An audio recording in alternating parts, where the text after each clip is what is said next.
Bonjour, je suis Nicolas Souverain, créateur du site utilisersonmac.com. Aujourd'hui, j'ai décidé de réaliser une vidéo très différente par rapport à celle que je fais d'habitude. Ce ne sera pas une astuce, ce sera une FAQ, ce sera ma première vidéo FAQ. Effectivement, ça fait quasiment 1 an et demi que j'ai lancé mon site internet et il serait peut-être temps du coup de réaliser la première session de questions-réponses avec vous. Avant de réaliser ces questions-réponses, ce que je vous propose, c'est de faire un petit point très rapide sur ce que je vais prochainement faire éventuellement et sur ce que j'ai déjà fait. Et comme je sais que vous ne serez pas intéressé par toutes les questions que j'aborde dans cette longue vidéo d'une trentaine de minutes, je vous laisse le sommaire de cette foire aux questions encore quelques secondes. Donc n'hésitez pas à aller directement sur les questions qui vous intéressent. Alors, vous avez dû remarquer qu'il n'y a pas eu de vidéo nouvelle depuis quelques temps, depuis plusieurs mois. Je vais évidemment me remettre très rapidement dessus, donc je vais très prochainement réaliser de nouvelles astuces. La prochaine d'ailleurs traitera le système iOS, donc l'iPad et l'iPhone. J'ai décidé par contre de créer un nouveau type de vidéo, en plus des astuces que je n'abandonne pas, ce sera une sorte de boîte à outils.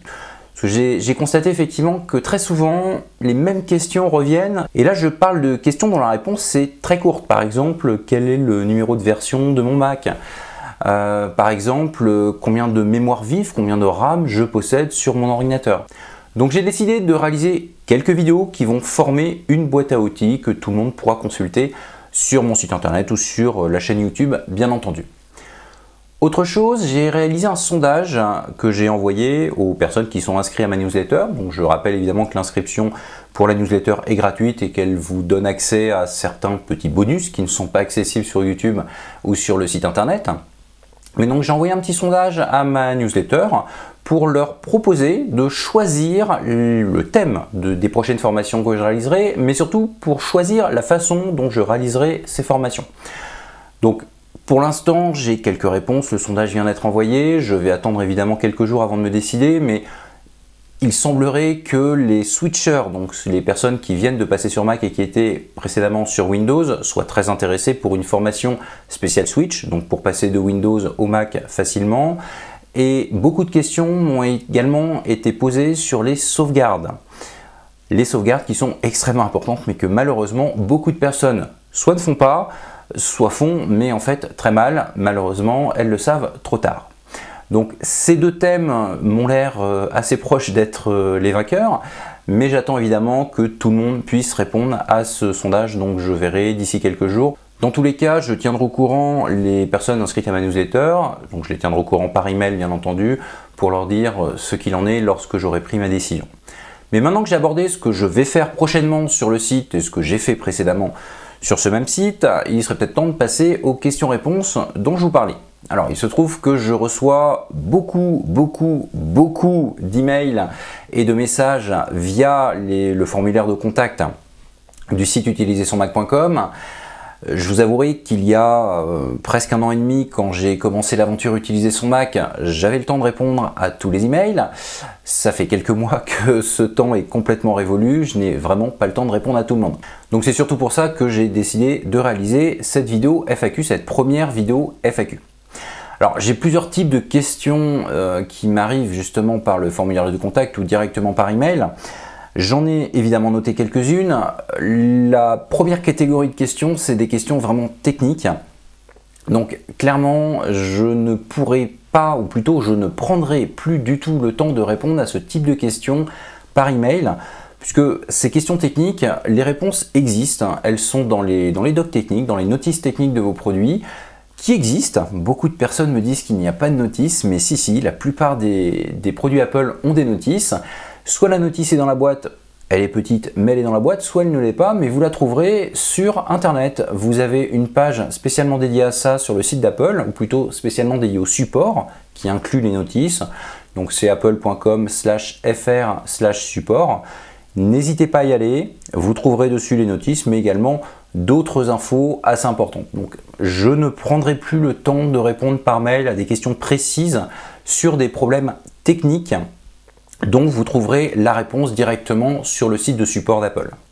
Alors après, il y a les autres questions techniques, celles qui concernent toujours les Mac, les iPads et les iPhones, mais auxquelles je ne peux quand même pas répondre parce que je ne suis pas devant votre Mac. Donc là, il faudrait faire une analyse du problème qui serait assez longue.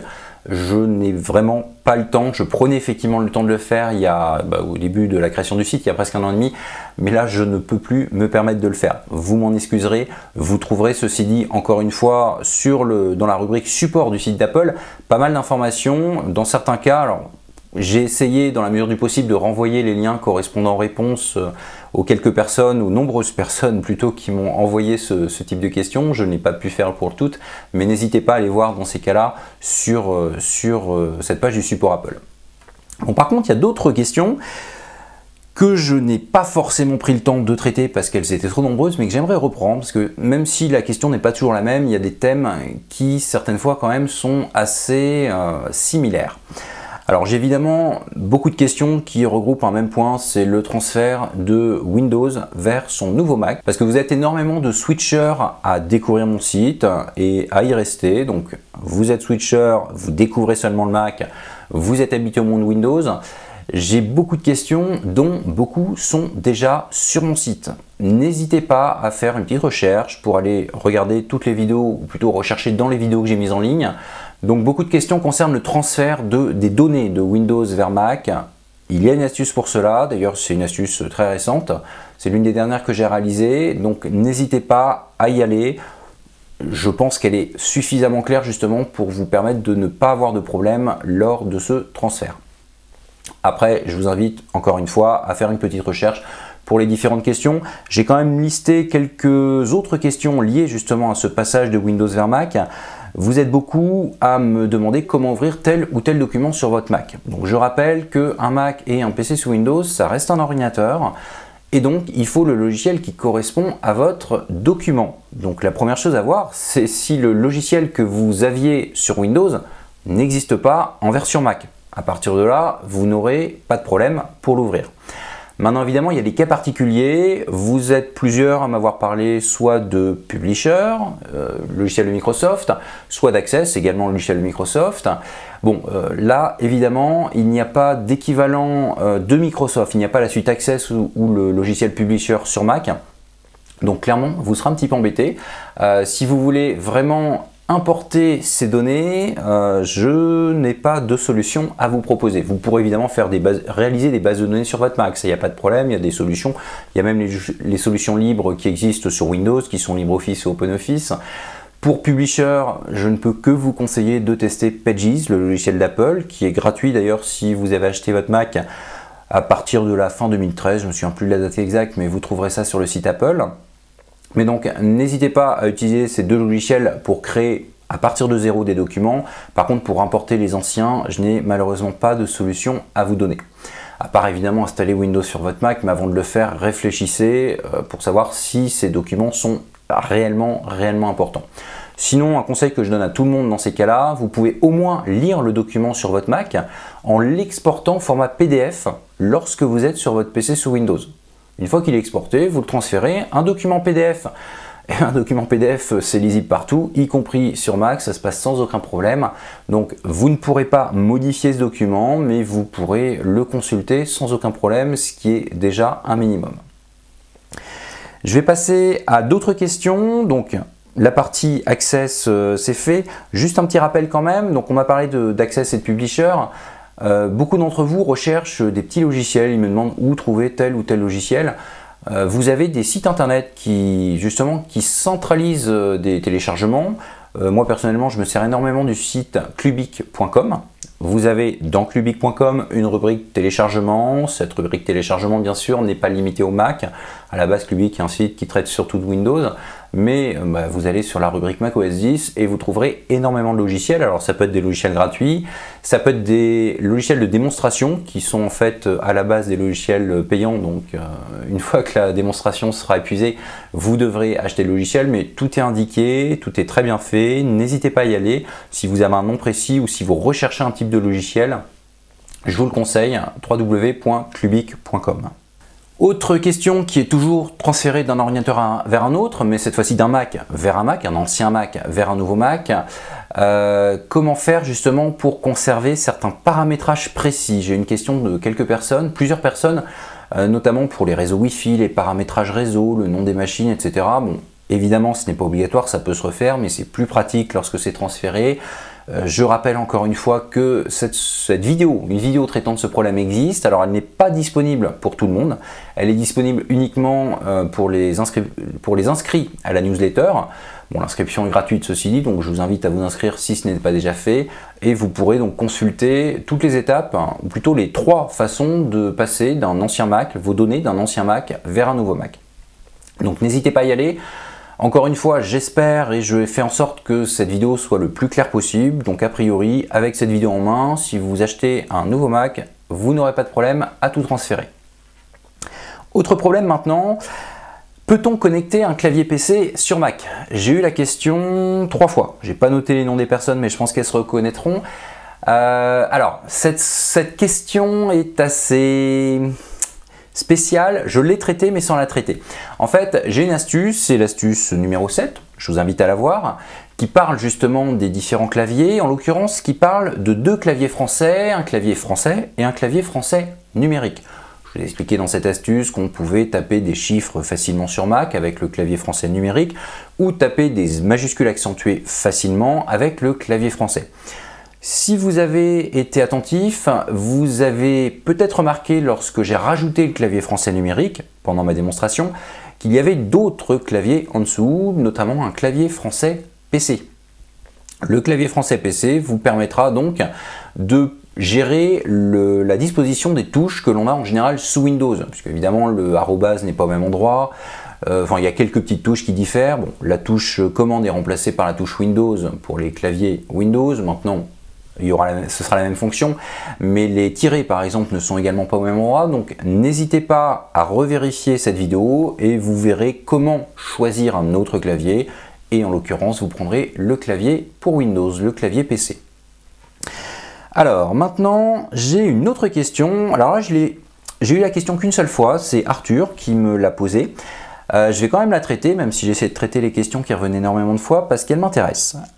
C'est à propos de la sauvegarde d'un iPad. J'ai une astuce qui a traité le problème de la sauvegarde d'un iPad, c'était l'astuce numéro 14, que je vous invite encore à voir si vous avez des questions dessus. Maintenant, j'ai eu certaines questions plus précises de la part d'Arthur, que je n'ai pas forcément traité, ou que j'ai traité peut-être un peu vite dans cette vidéo, donc j'aimerais y revenir. Donc pour commencer, il me demande s'il vaut mieux sauvegarder par iCloud ou par iTunes, puisqu'on a évidemment le choix pour pour posséder une sauvegarde de son appareil iOS. Alors déjà, il faut savoir qu'il n'y a pas une meilleure solution. Pour certaines personnes, ce sera plus pratique avec une sauvegarde iCloud, pour d'autres, plus pratique avec une sauvegarde iTunes. Par contre, ce qu'il faut savoir, c'est que lorsque vous êtes connecté en Wi-Fi et que votre appareil est branché sur le courant, vous allez automatiquement sauvegarder, ou plutôt votre appareil va automatiquement se sauvegarder dans iCloud. Mais rien ne vous empêche, lorsque vous branchez avec un câble, cette fois-ci votre iPad à votre ordinateur, de le sauvegarder également dans iTunes. Alors cette sauvegarde par contre ne sera pas automatique, c'est la sauvegarde iCloud qui sera automatique, mais encore une fois, il est tout à fait possible de temps en temps de faire une petite sauvegarde manuelle sur iTunes en plus de la sauvegarde iCloud. Ça permet d'avoir encore plus de sécurité au niveau de ces données. Maintenant, encore une fois, je le redis, il n'y a pas une meilleure sauvegarde. Vous pouvez très bien préférer l'une ou l'autre. Là, je vous laisserai choisir et réfléchir par rapport justement à la façon dont vous utilisez votre iPad chez vous. Autre question, toujours d'Arthur. La sauvegarde peut être mise sur quel appareil? Alors, vous pouvez faire ce que vous voulez, vous pouvez avoir un iPad sur, donc en ce moment on est sur iOS 8, vous pouvez très bien avoir un iPad ou un iPhone d'ailleurs sur iOS 7 ou sur iOS 6 et décider de le remettre sur le nouveau. Maintenant, il n'y a pas de limite pour l'instant, bien entendu, vous n'allez pas vous amuser dans 10 ans à remettre une sauvegarde qui a été réalisée aujourd'hui. Je pense que ça risque de ne pas marcher. En tout cas pour l'instant, il n'y a pas de problème. Donc n'hésitez pas lorsque vous avez un nouvel appareil à rapatrier votre sauvegarde, ça vous permet de recommencer directement avec tous les réglages que vous aviez précédemment. Bien entendu, là ce sera le petit bémol, si vous avez un souci sur un appareil, restaurer l'appareil et remettre la sauvegarde va peut-être remettre le souci. Vous pouvez tester, si c'est le cas, il faudra peut-être de temps en temps se séparer d'une sauvegarde et recommencer à zéro. Mais dans tous les cas, je vous conseille de commencer par restaurer votre sauvegarde quand vous changez d'appareil. C'est quand même, dans la plupart des cas, parfaitement viable et ça vous permet tout de suite de pouvoir vous en servir. Alors, dernière question. Bon, là par contre, je l'avais traité, mais peut-être pas complètement. Il me demande, toujours Arthur, décidément, si il est possible de transférer, ou plutôt si cette sauvegarde prend en compte tout ce que l'on a fait dans les logiciels, donc par exemple dans les jeux, le score effectué, est-ce qu'il va être conservé? Donc oui, il est conservé, je l'avais expliqué dans ma vidéo. Par contre, ce que je n'avais peut-être pas expliqué, c'est que certains jeux n'ont même pas besoin de cette sauvegarde pour avoir une progression qui est conservée, puisque certains jeux utilisent maintenant iCloud, tout simplement. Et là, je ne parle pas de la sauvegarde qui est effectuée sur iCloud, je parle d'un compte iCloud. Vous pouvez synchroniser entre différents iPads certaines progressions avec certaines applications, avec certains jeux, grâce justement à votre compte iCloud. Ça, c'était un petit plus. Ce n'est pas forcément le cas. En principe, sur la description de l'App Store, enfin, en général, sur la description de l'App Store, vous devriez pouvoir trouver cette info, mais sinon, vous la trouverez directement dans le jeu. On vous le proposera. Bon, je vais arrêter sur la sauvegarde de l'iPad.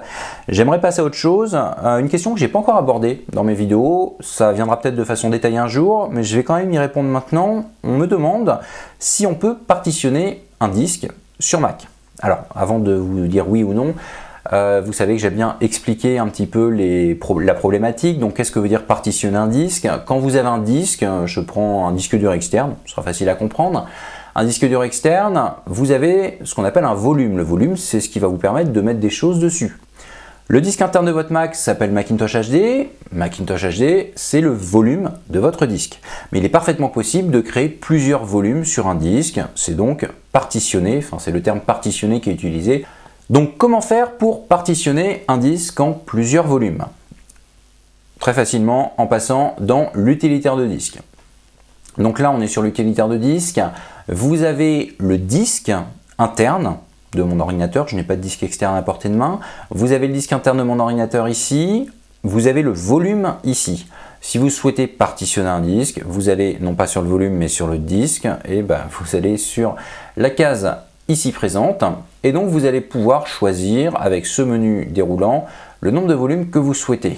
Comme vous le voyez, elle est grisée, je ne peux pas. C'est normal, c'est mon disque interne. En fait, lorsque vous partitionnez un disque dur, vous êtes obligé de l'effacer. Or, comme je suis sur mon disque interne, j'ai mon système. Mon Mac a démarré sur ce système, donc il ne peut pas s'auto-effacer. Il va falloir que je démarre sur une clé USB ou sur ma partition de restauration si je souhaite effacer ce système pour partitionner mon disque. Maintenant, ça c'était la réponse précise à la question. Oui, on peut partitionner un disque sur Mac sans aucun problème. Mais pourquoi? Pourquoi? Parce qu'en fait, sur un Mac, je ne vois vraiment pas l'intérêt de le faire. Enfin, je ne vois pas l'intérêt de le faire. Si, dans certains cas très précis, vous aurez peut-être intérêt à le faire, mais c'est rare. La seule raison qui revient assez souvent, c'est si vous voulez installer Windows. Vous avez l'assistant Bootcamp dans le Mac. L'assistant Bootcamp va partitionner en fait pour créer un deuxième volume qui sera le volume qui accueillera Windows. Alors là, dans ce cas-là, par contre, si vous avez bien suivi, je vous ai dit que le partitionnement effaçait automatiquement ce qu'il y avait sur le disque. Et bien dans ce cas-là, non. Bootcamp, d'une façon dont j'ignore, permet justement de partitionner sans effacer son disque. Mais dans tous les cas, si vous partitionnez un disque avec l'utilitaire de disque, il faudra l'effacer.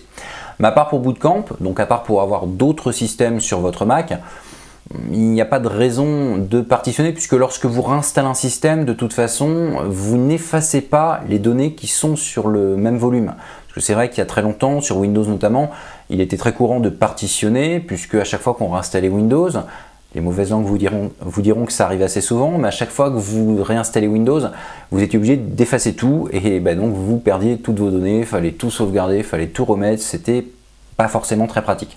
Bon, sur Mac, c'est pas le cas. Je suis sur Mac depuis la fin des années 90, ça n'a jamais été le cas pour moi. Donc voilà, un partitionnement, à part pour avoir plusieurs systèmes différents, je ne pense pas que beaucoup d'entre vous en aient besoin, mais à part pour ça, un partitionnement n'est vraiment pas nécessaire. Mais vous me l'avez demandé, vous savez maintenant le faire. Je vais passer à une autre question. Alors une question qui est revenue plusieurs fois, je ne comprends pas, mais d'un autre côté, c'est pas la seule fois qu'on me repose des questions dont les réponses sont dans mes vidéos. Est-ce que, ou plutôt comment faire pour ouvrir une application lorsqu'on nous parle de développeurs non identifiés? Je l'ai déjà traité, c'est d'ailleurs un complément d'astuce que j'ai effectué, c'est le complément de l'astuce numéro 3. C'est très simple, vous avez plusieurs niveaux de sécurité dans OS X pour lancer des applications. Je ne vous conseille pas de toucher à ces niveaux de sécurité, même si vous pouvez le faire, mais vous avez une petite manip pour lancer les applications de développeurs non identifiés malgré tout. Donc allez voir cette vidéo et encore une fois, n'hésitez pas à vous servir de la fonction recherche, ça vous fera gagner énormément de temps. Autre question. Alors c'est encore une fois une question qui se rapporte à quelque chose dont j'ai déjà parlé. On m'a plutôt expliqué que sur un disque dur externe, après avoir regardé un film, il était impossible de changer le film de dossier. Donc en fait c'est tout simple. Le système de fichiers de votre Mac, ou plutôt le système de fichiers du disque dur qui doit être en externe sur lequel se trouve votre film, ne peut pas être modifié. C'est la toute première astuce de ce site, donc l'astuce numéro 1, je vous invite à aller la voir. Dessus, j'ai expliqué qu'on ne pouvait pas modifier des documents lorsque le système de fichiers ne convenait pas. Quand vous voulez déplacer un document, je vous rappelle que vous le supprimez d'un endroit pour le copier ailleurs. La copie, c'est une tentative d'écriture, donc ça ne marchera pas si le disque n'a pas le bon système de fichiers. Et la suppression, c'est aussi une tentative d'écriture, car quand on supprime, on écrit dans un endroit du disque qu'on supprime le document. Donc encore une fois, allez voir s'il y a des questions là-dessus, la vidéo numéro 1. J'ai un petit peu honte quand je vois cette vidéo. Je pense que je pourrais faire beaucoup plus concis maintenant. C'était la toute première, mais elle reste quand même assez claire. Notamment, vous avez le résumé en fin de vidéo comme d'habitude. Donc n'hésitez pas à aller la voir. Je vais passer à une autre question. Donc je vais quand même rajouter un petit point. C'est vrai que sur cette vidéo, sur cette première vidéo, je n'ai parlé que des systèmes de fichiers. Il y a autre chose qui peut vous permettre d'écrire, de supprimer un document sur un disque dur externe dont le système de fichiers ne correspond pas. Vous pouvez très bien installer sur votre ordinateur, donc sur votre Mac ou même sur votre PC sous Windows, vous pouvez installer des modules qui vous permettent justement de faire certaines choses que le système de base ne sait pas faire. Donc pour rentrer dans le détail, le Mac peut lire les disques durs qui sont au format Windows, le format NTFS, mais il ne peut pas écrire. Vous avez des modules qui existent pour Mac. Je mettrai sous la vidéo ou au-dessus de cette vidéo des liens pour vous montrer justement, pour vous permettre de les télécharger, ou du moins de télécharger des versions d'essai, puisque certains sont payants. Vous pouvez les installer, ça vous permettra de gérer ces disques durs. Alors je ne suis pas fan de ce type de module, j'en ai déjà utilisé et ils m'ont déjà posé quelques soucis de temps en temps. Par contre, si un ami passe avec son disque dur, vous n'allez pas lui proposer d'effacer tout son disque dur pour le mettre dans un autre format. Donc si vous devez mettre directement sur son disque un document et que vous ne pouvez pas, vous pouvez très bien installer un module provisoirement pour le faire. Pour la petite histoire, lorsque j'ai tourné la première astuce, j'avais un disque dur en NTFS pour vous montrer justement comment ça marchait, ou plutôt comment ça ne marchait pas en écriture avec le Mac. J'ai plus de PC sous Windows depuis longtemps chez moi, donc il a bien fallu que je formate ce disque pour le mettre en NTFS, donc j'ai utilisé l'un de ces modules pour cela. Voilà, donc je ferme la parenthèse là-dessus, mais encore une fois, n'hésitez pas à aller voir l'astuce numéro 1. Pour les modules, j'en parle pas, par contre pour tout le reste, tout est expliqué. Je voulais aborder maintenant deux petits points qui se rejoignent. Donc j'ai de plus en plus de questions qui traitent de la sécurité sur Mac. Donc là, vous me voyez sourire. Vous me demandez s'il faut mettre un antivirus, vous me demandez comment protéger votre Mac, est-ce que le firewall est important. Bon, toutes ces questions, je ne les ai pas traitées encore dans une astuce. Je ne pense pas que je les traiterai parce que je ne pense pas qu'elles soient très importantes. Alors certaines personnes doivent bondir directement de leur siège et avoir envie de m'étrangler, c'est pas grave. Je vous dirai plusieurs choses. La première, moi à titre personnel sur mes Mac, que ce soit mon iMac ou mes autres ordinateurs, Apple, je précise, qui tombent sous OS X, je n'utilise pas d'antivirus. Donc certaines personnes vont me dire oui c'est normal, d'autres c'est pas bien. Comment faire simple? Un sujet qui en fait est assez compliqué. L'antivirus permet de vous protéger. Certes, il vous protège de menaces qui existent sur Mac, je ne vous dirai pas qu'il n'y en a pas. Par contre, ce que je vous dirai, c'est qu'il y en a très peu. Il y en a très peu. Maintenant, quand vous mettez un antivirus sur un ordinateur, par exemple sur Windows, puisqu'en général sur Windows, tout le monde a un antivirus, et là c'est normal, quand vous mettez un antivirus, cet antivirus va très certainement ralentir votre machine. Alors, plus ou moins suivant le nom, enfin suivant la marque de l'antivirus, suivant le type de l'antivirus, mais la machine sera ralentie. Vous pouvez également avoir des problèmes de temps en temps quand vous installez d'autres logiciels, vous pouvez avoir des petits plantages. Je ne dis pas que la machine arrête complètement de fonctionner avec un antivirus, mais il y a quand même des inconvénients à en mettre. Et personnellement, je trouve que sur Mac, les inconvénients sont carrément supérieurs à l'avantage de mettre un antivirus. Donc moi, à titre personnel, je n'en mets pas. Vous, je vous laisse faire ce que vous voulez. En tout cas, vous connaissez mon opinion. Clairement, si vous n'avez pas d'antivirus sur votre Mac, c'est pas la peine de stresser.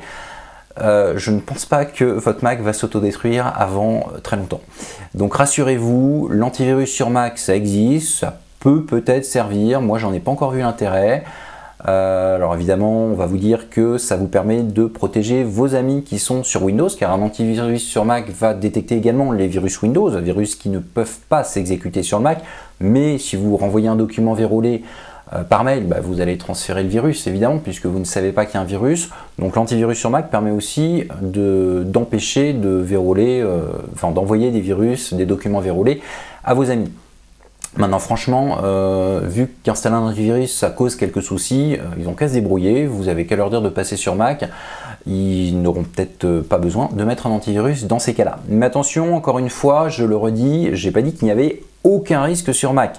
Le système est très fiable à la base, mais il y a sans arrêt des failles de sécurité de découverte, donc il est parfaitement possible qu'une faille un jour soit exploitée et que votre ordinateur se prenne un virus.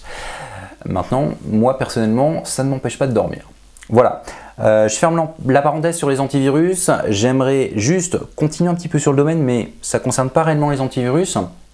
Ça concerne certains logiciels qui sont sur Internet, notamment un dont on m'a parlé à plusieurs reprises, un certain MacKeeper. Alors MacKeeper, comment dire, MacKeeper, j'avais lu d'ailleurs il n'y a pas longtemps un article sur Internet qui parlait de MacKeeper, c'était assez bien résumé. En fait, MacKeeper, ce n'est pas un virus, c'est juste une arnaque, une grosse arnaque.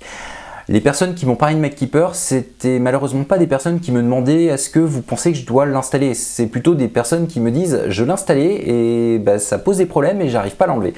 Et en plus de ne servir à rien, en plus de poser des problèmes, il n'est pas facile à installer.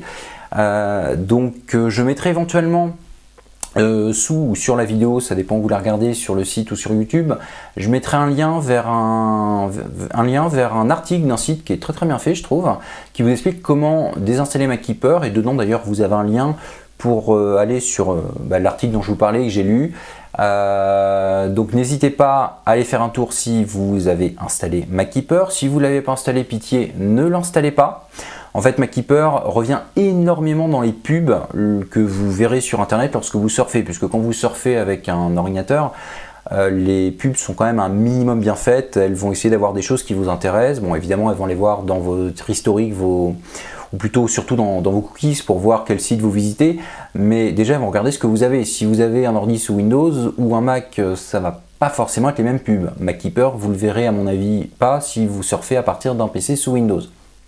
Par contre, sur le Mac, MacKeeper, vous le voyez quasiment à chaque fois.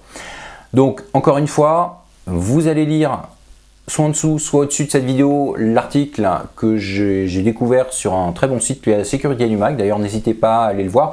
Ils n'auront pas forcément le même avis que moi sur les antivirus, mais c'est très bien fait, c'est très bien expliqué. Mais dans tous les cas, allez faire un petit tour si vous avez installé MacKeeper, et si vous ne l'avez pas installé, ne l'installez pas. Franchement, ne l'installez pas. Et de façon générale, je parle surtout de celui-ci, mais vous pouvez tomber sur autre chose. Si vous avez un message qui apparaît sur une page internet lorsque vous surfez, et un message qui vous dit que votre ordinateur est lent et qu'on vous propose de télécharger gratuitement un logiciel pour vérifier ce qui ralentit l'ordinateur, oubliez. Oubliez directement. De toute façon, le logiciel, même si vous le mettez sur un Mac tout neuf qui est surpuissant, il vous dira qu'il est lent et il vous dira que c'est à cause de plein de choses. Et évidemment, quand vous voudrez résoudre les problèmes, il vous dira qu'il faut passer à une version payante. Donc oubliez, ce genre de logiciel ne sert à rien du tout. Voilà, bon, c'était mon petit coup de gueule au niveau sécurité. Mais encore une fois, sincèrement, ne cherchez pas à installer ce genre de logiciel. Donc voilà, j'ai fait le tour, j'ai repris une dizaine de questions, il y en a encore plein d'autres que je n'ai pas pu traiter. J'essaierai de faire de temps en temps des vidéos FAQ, la prochaine je la ferai plus rapidement. Donc très prochainement, vous aurez une nouvelle astuce avec, comme je l'ai expliqué en début de vidéo, en plus des astuces, des autres types de vidéos qui seront des petites vidéos qui vont être dans une boîte à outils, donc beaucoup plus courtes que les astuces. Et puis voilà. Je vous donne rendez-vous pour la prochaine vidéo. À bientôt!